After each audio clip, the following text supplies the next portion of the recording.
Greetings. Today we're going to look at how a free market for a certain type of product and service can create substantially more improvement and cost reduction relative to markets where the government overregulates or the government tries to intervene between basic market forces. And thus one of the best examples of that is the difference between cosmetic surgical procedures versus surgical procedures that are more of a medical nature, such as heart surgery or kidney surgery or something like that. Something to cure an ailment that you have versus something that is entirely for appearance reasons. So we go to this blog, which is the Carpe Diem blog by Professor Mark J. Perry at the American Enterprise Institute. And he has a post about prices of various cosmetic procedures 1998 to 2021, 23 years.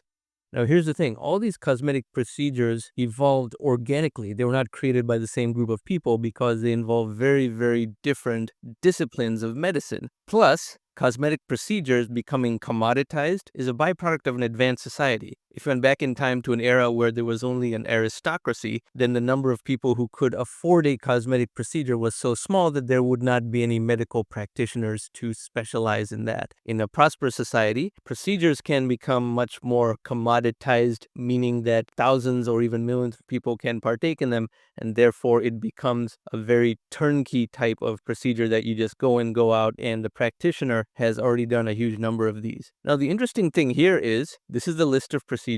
And when we talk about these procedures all kind of came into being on their own, it's not like one group was working on all of these. You can see how different these procedures are. Some are specifically to reverse the visual impacts of aging. Others are specifically to take an attractive woman and make her more attractive, in that an average looking or below average looking woman would not get any increment in her appearance from the same procedure. So the procedure is of a multiplicative effect rather than an additive effect. A large number multiplied by 0 is still 0. There are other procedures here that are used exclusively by men, such as chin augmentation. I don't think any women ever go for that. And yet there are other procedures here that are meant to take a very ugly person and make them less ugly, in that if an average looking or better than average looking person got the same procedure, it would not make any difference, or there would be no scope for that procedure. So only an ugly person, less ugly. Fine, so there is a full spectrum of types of procedures. And we can see here from the table a procedures list, the 1998 price, the number that was done, the 2021 price, the number that was done, and the percent increase in price. And then at the bottom here, we see the weighted average price increase. Weighted is more important than unweighted. So over 23 years, this entire collection of procedures only rose in price by 38.2%. That's well under 2% a year, just a little over 1% a year, in fact. The overall CPI rose 66.2%, which is still low, but higher than cosmetic surgical procedures. And then here you get the other types of healthcare costs, medical care services of all types, 132%, and hospital services, the ones most prone to be covered by insurance because those are high dollar procedures, something that Walmart cannot really offer a competing service for. Those have risen 230%. So that's the difference here, 38% versus 230%. Cosmetic procedures are obviously not paid for by insurance, whereas hospital services for healthcare-related procedures, like the ones I described before, heart surgeries, kidney surgeries, bone surgeries, joint surgeries, things like that, 230%. Now, the insurance product is necessary to prevent catastrophic costs, but it really has to be reimagined in a very, very different type of way. Health insurance should be more analogous to auto insurance in that it's there only for when you have a catastrophic cost. And most people go their entire driving lives without ever really needing their auto insurance. It's only for the instance where there's $1 million of damage. That is exactly what health insurance should be like. Because we scroll down and look at this article some more, this chart shows how America has kind of defaulted into the worst of both worlds. Out-of-pocket payments were almost half of healthcare costs in 1960, and insurance only covered the other half. Now we're down to 9.4% out-of-pocket and 90.5% covered by insurance. It may feel good in the short term that you're only paying your co-payment or deductible, then those costs are cycled up to the system and increase the costs across the system. And that's why some percentage of people in the United States, 10, 15, 20%, have either very poor insurance or no insurance. And that's why this debate is very complicated. Countries like Canada and the United Kingdom have a government healthcare service, and there's always an argument online between Canadians and UK citizens versus Americans about who has a better healthcare system. And this is a two-variable debate, which is why it's complicated.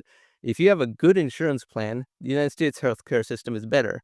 If you have weak or inconsistent or no insurance, then obviously being in Canada or the UK is better because you are not left to fall between the cracks, which is one of the tragedies of the US system. So in trying not to have government health care, we have this insurance product which has combined the worst of both worlds because, sure, out of pocket has fallen from half to 9.4%, but half of a much smaller number versus 9.4% of a much larger number spread the costs over the system, and the bottom 10 or 15% of people effectively don't have insurance and die sooner than they otherwise might, and they bear the costs. Or do they?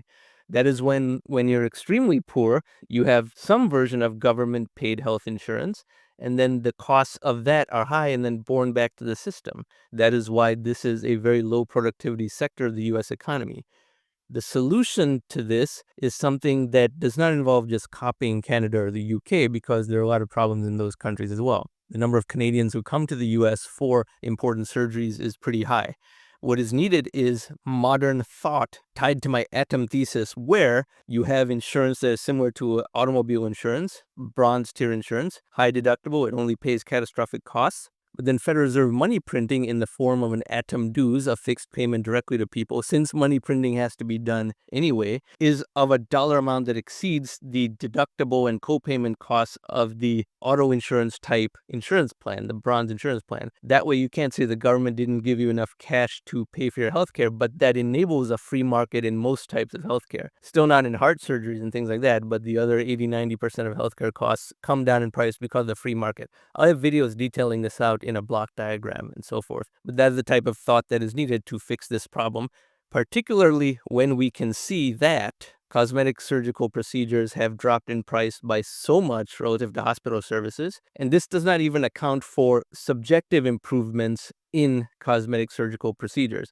I'm sure the implants of 1998 are of much lower quality than 2021. Now they're much safer, probably better material, all kinds of other side effects and accidents are greatly reduced. The same probably goes for laser skin resurfacing. All of this is much, much more improved despite the lower cost increases, or in some cases cost decreases. This is what a free market does, and the absolute prices of these are surprisingly low. I bet many of you didn't realize some of these procedures are as inexpensive as they are. I bet some people watching this video are going to go look into a couple of these as applicable. But this is how the free market can keep healthcare costs down. You just have to prevent catastrophic costs. And the direct transmission of central bank money to people in the form of a stipend type payment, which I call the atom dues, is part of the solution here, because then you can have an auto insurance type system for healthcare insurance, but nobody is incurring huge costs out of pocket, nor do you have the bottom 10 or 15% uninsured, and nor do you have the other weird dimension of how your health insurance is tied to your job.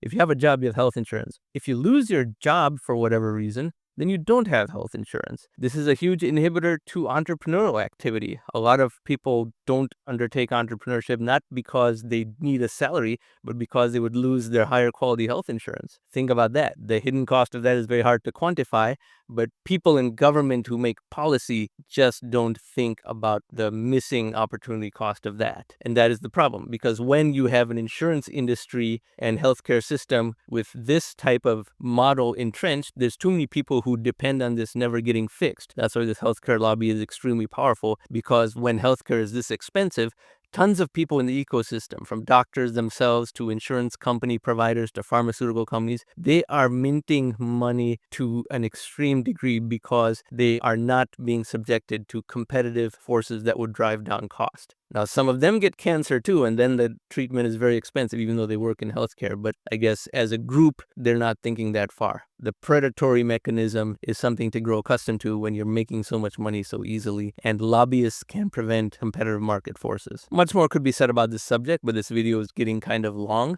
So I think we can conclude over here, but some food for thought, and there'll be a link to this article in the description box below, of course.